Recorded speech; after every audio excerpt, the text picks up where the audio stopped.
Fox 2 is working for you all year long. Now we want to help you make a holiday connection, because one person has the power to make a difference, the power to inspire countless others.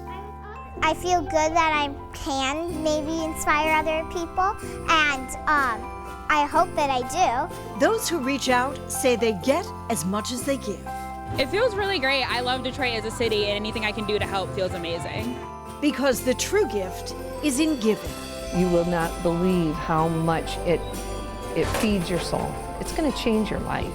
So now we invite you to make a difference, to make a holiday connection. Hello, I'm Sherry Margolis. And I'm Jay Towers. You know, there's no better time to talk about giving back than the holiday season. And that's what this show is all about, connecting people who need help with people who want to give. And we start with a man who's a great example of both. He needed help, but now he's helping others. Fox News' Randy Wimbley has more. It's about getting your life together, building yourself together.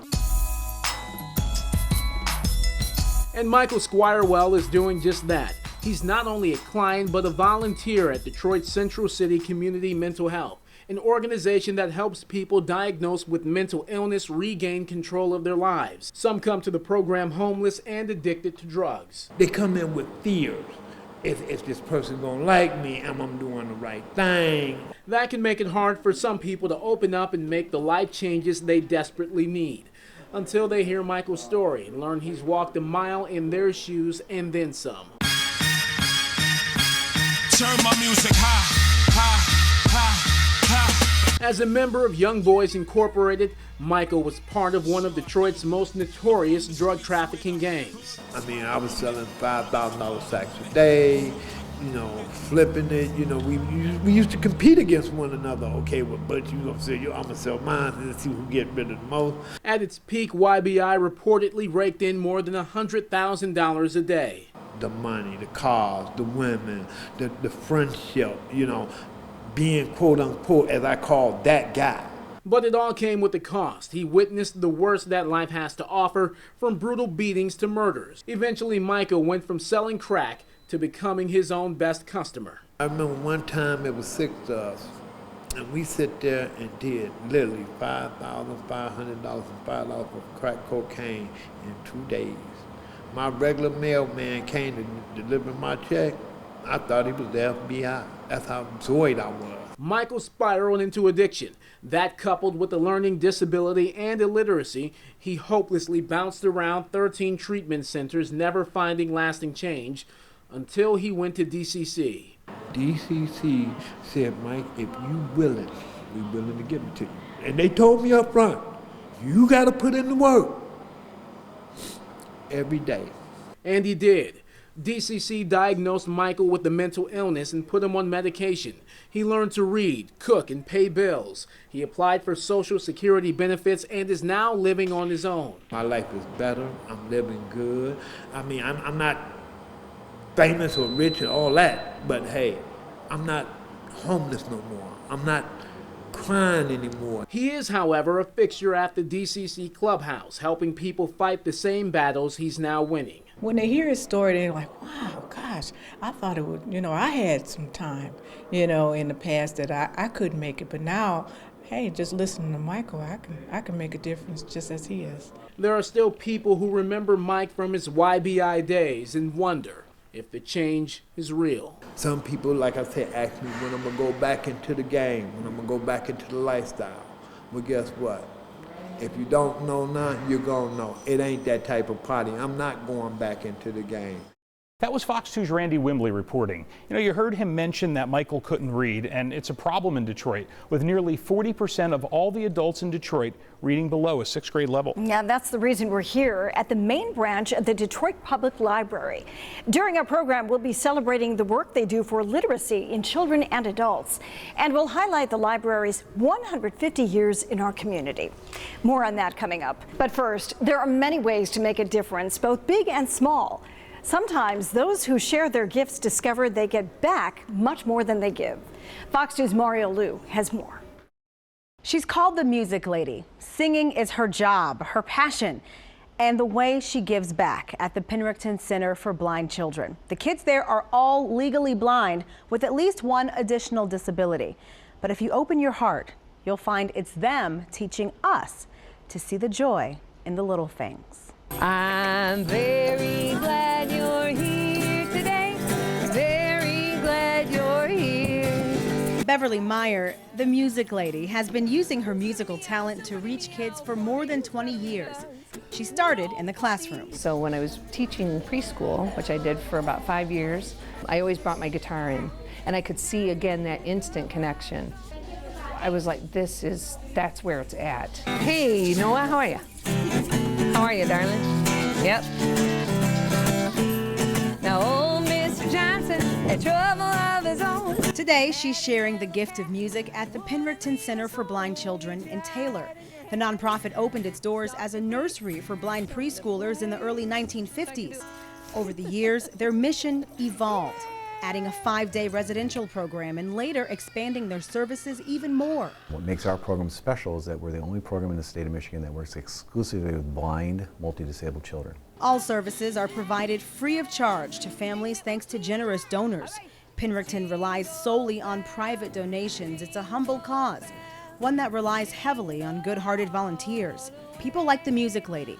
She's been coming every month for nearly a decade. Whoa, McDonald had a fire. She just has a unique knack for engaging the children to get and bring the best out of them. So we're absolutely thrilled to have her as part of our volunteer program. They respond so quickly. If they like a song, they'll let you know right away. And then also, if they don't like a song, oh, time to go to the next one, you know? Yeah, that's what I love about it the most, the instant feedback. I dreamt I held you in my arms. Go, Kyra, go! There is love, and then there's music, the two universal languages that connect us all. Volunteering brings a different kind of connection, a connection to your purpose, a reminder of why we're all really here. You will not believe how much it feeds your soul. It really does. It just, there's so much more that is given back to you. And when you give something that you are passionate about, whether it's just your time, spending some time with these kids, it's going to change your life. Yay! Way to dance it, Noah! The music lady is just one of many volunteers at the Penrickton Center for Blind Children, but they can always use more help. Visit their website to learn more, penrickton.com. That's also on our website, fox2detroit.com. I'm Marielle Liu, Fox 2 News. The music lady shows us we can all give back, and that's what our Holiday Connection project is all about. Fox 2, Gardner-White Furniture, and 100.3 WNIC all team up to make it easy for you to make a difference. Now, this book is part of that effort, our annual giving guide. You can pick one up at any Gardner-White, and while you're there, you can also adopt a family. Fox 2's Robin Murdoch explains. When you walk into any Gardner-White Furniture location this holiday season, you'll see a festive sight, trees decorated with some pretty special ornaments, each one representing a family in need. It's part of our Holiday Connection project. The whole point of the Holiday Connection really is it's effectively matchmaking. There's a great community of givers and doers in metropolitan Detroit, and there's a great community of really active nonprofits who are doing fantastic work. And our entire objective here is to really bring them together in an easy and accessible way. Take a tag and you can brighten someone's holiday through Volunteers of America's Adopt a Family program. When you call the number on the tag, the phone will ring here, not at VOA. This year, something new. A local company has stepped up to answer the call for assistance. Okay, thank you. Many parents say, I just want to give my children a special Christmas and I can't do it by myself. 120 Delta Dental employees are now connecting those in need to those who feel the need to help through their partnership with the Volunteers of America. One of those employees knows firsthand the impact of VOA's program. I was thinking to myself, the warm feeling that I had when I was adopted previously, I wanted to give back to other families, so I was really interested. And that's just something that I wanted to do. Erica Northern was on the receiving end in 2013. After the birth of her son London, she's now returning the favor while at work. I talked to a few single moms they were just pretty much in need of help for the holiday, pretty much the same situation I was in. Delta Dental has had a long relationship with Volunteers of America. They've helped them build a dental clinic connected to a homeless shelter in Lansing and always take part in an annual food drive. So this call center concept was a natural next step for them. Giving back is just one of our core values here at Delta Dental. Every employee tries to give back in every initiative that we have. So usually around the company we're doing something throughout the year to give back to our community, and this is one that our call center can definitely drive. For Northern, the family she linked up with 2 years ago went above and beyond, giving her hope and happiness when times were tough. She'll never forget the compassion of strangers, making her holiday brighter. Now she is doing the same. That impacted my life a lot, which made me want to give back. Even if the little I can, I'm willing to give back. Because you don't have to, but if it's in your heart to give, I definitely would say go ahead and do it, because you never know the effect you'll have on another person. Reporting for Fox 2 News, I'm Robin Murdoch. VOA is one of the many agencies in our annual giving guide, created every year since 2001 by Fox 2 and Gardner-White. Look inside and you'll see more than 100 nonprofit organizations making a difference, like St. Vincent de Paul. Each year they provide shelter, clothing, and warm meals to thousands of families in need. Or the Area Agency on Aging 1B. They need help with Meals on Wheels. If pets are your passion, check out the Dearborn Animal Shelter. All of these agencies need your help, and they're all in our giving guide. Pick up your book at any Gardner-White. And speaking of books, I'm here in the teen room at the Detroit Public Library's main branch. But Sherry has moved over to a different spot. Sherry. That's right, Jay. As the library celebrates its 150th birthday, I'm here in the Children's Library to talk about a very important issue, children's and adults literacy. And I'm joined by one of Detroit's best known and best loved columnists, Rochelle Riley from the Free Press. Hello. Thanks for being with us. I'm thrilled to be here. This has been a passion of yours for the last 14 years. A lifetime. Why is it so important to you? Because it is literally a fundamental right and a fundamental need for children and adults to be able to read. You can't get a job, you can't go to college, you can't graduate high school. It just goes back and back and back, which means we have to make sure that we're taking care of that need. And the problem with children is that they have adults in the home. They have their parents who cannot read. You know, this is a problem in Detroit, but it's also a problem in the state. A fifth of all Michiganders read below a 6th grade level. And you have to read at that level to be able to get in job training programs. So it's an economic problem as well. And when the adults don't read, then there are no books in the home as well. They can't teach children. And parent literacy is an early childhood education issue, so I'm really focusing on parent literacy over the next year. You have done so much, and you've raised about $1 million over the last few years.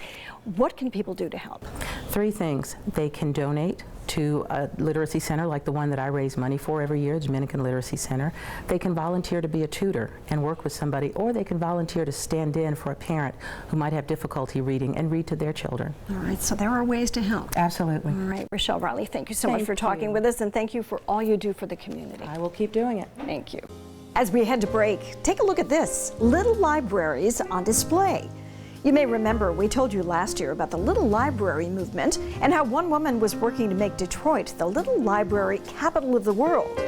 Since then, the Motor City has become one of the fastest growing cities with little free libraries. Local artists recently transformed dozens of little boxes into mini masterpieces. You can see the collection on display right here at the Detroit Library's main branch. We'll be right back.